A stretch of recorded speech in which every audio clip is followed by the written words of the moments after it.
Assalamualaikum warahmatullahi wabarakatuh.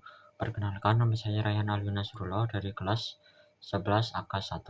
Dalam video kali ini saya akan menjelaskan tentang materi periode 1945 sampai 1949 sistem presidensial keparlementer. Hal yang akan dibahas oleh saya kali ini ada 5 poin, yaitu pengertian sistem presidensial, sejarah dan latar belakang, perubahan sistem pemerintahan, faktor penyebab perubahan, dan yang terakhir adalah kesimpulan. Lanjut ke poin pertama, pengertian sistem presidensial. Apa itu sistem presidensial? Sistem presidensial adalah sistem pemerintah di mana presiden memegang kekuasaan tertinggi dalam menjalankan pemerintahan negara. Dalam sistem ini, presiden berperan sebagai kepala negara sekaligus kepala pemerintahan. Segala urusan pemerintahan dijalankan oleh presiden dengan dibantu oleh para menteri yang diangkat dan diberhentikan olehnya. Menteri tersebut bertanggung jawab langsung kepada presiden, bukan kepada parlemen. Dalam sistem presidensial, kekuatan eksekutif, legislatif, dan yudikatif diberikan secara tegas meskipun tetap saling mengawasi. Presiden juga tidak dapat dijatuhkan oleh parlemen kecuali melalui mekanisme konstitusional seperti pemaksulan. Sistem ini ditetapkan dalam Undang-Undang Dasar 1945 yang disahkan pada tanggal 18 Agustus 1945, sehari setelah Indonesia memproklamasikan kemerdekaannya. Lanjut ke poin kedua, sejarah dan latar belakang. Setelah proklamasi kemerdekaan Indonesia pada 17 Agustus 1945, bangsa Indonesia segera membentuk pemerintah sendiri untuk menggantikan sistem kolonial Belanda dan Jepang. Panitia Persiapan Kemerdekaan Indonesia atau PPKI kemudian mengesahkan Undang-Undang Dasar 1945 sebagai dasar negara dan menetapkan Soekarno sebagai presiden serta Muhammad Hatta sebagai wakil presiden. Pada masa awal kemerdekaan, sistem pemerintahan dijalankan sesuai dengan Undang-Undang Dasar 1945 yang bersifat presidensial, di mana kekuasaan tertinggi berada di tangan presiden. Namun situasi negara saat itu masih sangat sulit dan tidak stabil. Bangsa Indonesia menghadapi berbagai ancaman dari luar, terutama usaha Belanda untuk kembali menjajah Indonesia, serta tekanan dari dalam negeri berupa tuntunan demokrasi dan keinginan kelompok-kelompok politik untuk dilibatkan dalam pemerintahan. Secara kondisi revolusioner kemerdekaan yang serba darurat mendorong para pemimpin bangsa untuk menyesuaikan sistem pemerintahan agar lebih efektif dan demokratis.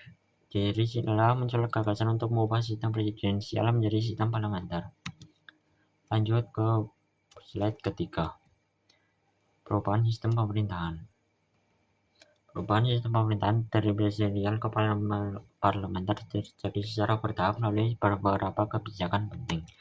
Langkah pertama terjadi ketika Wakil Presiden Muhammad Hatta mengeluarkan Maklumat Wakil Presiden nomor 10 pada tanggal 16 Oktober 1945. Maklumat ini memberikan kekuasaan legislatif kepada Komite Nasional Indonesia Pusat atau KNIP. Sebelumnya seluruh kekuatan legislatif berada di tangan Presiden. Dengan adanya maklumat ini, KNIP berfungsi sebagai badan legislatif atau semacam parlemen, sehingga kekuasaan Presiden mulai berkurang.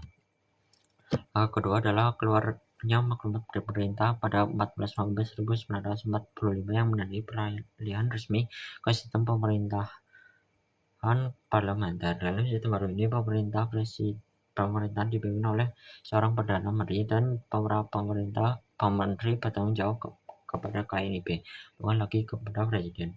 Sultan Syahrir kemudian diangkat sebagai Perdana Menteri pertama Indonesia memimpin Kabinet Syahrir I. Perubahan ini tidak disertai perubahan konstitusi secara formal.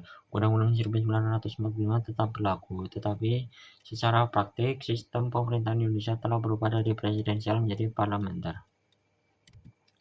Lanjut ke poin keempat, faktor penyebab perubahan. Beberapa faktor penting melatar belakangi perubahan sistem pemerintahan ini. Pertama, adanya tuntunan demokrasi dari berbagai pihak agar kekuasaan presiden tidak bersifat absolut. Banyak tokoh politik berpendapat bahwa sistem parlementer lebih sesuai dengan semangat kebebasan dan partisipasi rakyat yang baru merdeka. Kedua, tekanan dari KNIP dan partai-partai politik baru yang muncul setelah dikeluarnya maklumat pemerintah tanggal 3 November 1945. Partai-partai ini menuntut agar mereka diberi kesempatan ikut serta dalam pemerintahan melalui sistem yang lebih terbuka. Ketika situasi revolusi yang tidak stabil, menuntut pemerintah untuk bersikap lebih fleksibel dalam mengambil keputusan, terutama dalam menghadapi agresi militer Belanda dan tekanan diplomatik luar negeri. Keempat, pengaruh sistem parlementer Belanda cukup kuat. Banyak tokoh Indonesia yang mendapatkan pendidikan di bawah sistem kolonial Belanda sehingga sudah terbiasa dengan konsep parlementer. Akibatnya, sistem tersebut dianggap lebih mudah dijalankan dalam kondisi politik saat itu. Lanjut ke poin terakhir, yaitu kesimpulan. Jadi kesimpulannya adalah periode 1945 sampai 1949 merupakan masa yang sangat penting dalam sejarah politik Indonesia. Meskipun Undang Dasar 1945 menetapkan sistem presidensial, dalam praktiknya sistem pemerintahan berubah menjadi parlementer karena kondisi politik, sosial, dan keamanan yang menuntut penyesuaian. Perubahan ini menunjukkan bahwa para pemimpin bangsa saat itu berusaha mencari bentuk pemerintah yang paling sesuai dengan kebutuhan dan situasi negara yang baru merdeka, meskipun sering menimbulkan ketidakstabilan politik. Dengan fase ini menjadi pengalaman berharga bagi bangsa Indonesia dalam membangun sistem pemerintah yang demokratis dan mandiri. Sekian dari saya. Mohon maaf kalau ada cacat informasi dan salah kata. Sekian, wassalamualaikum warahmatullahi wabarakatuh.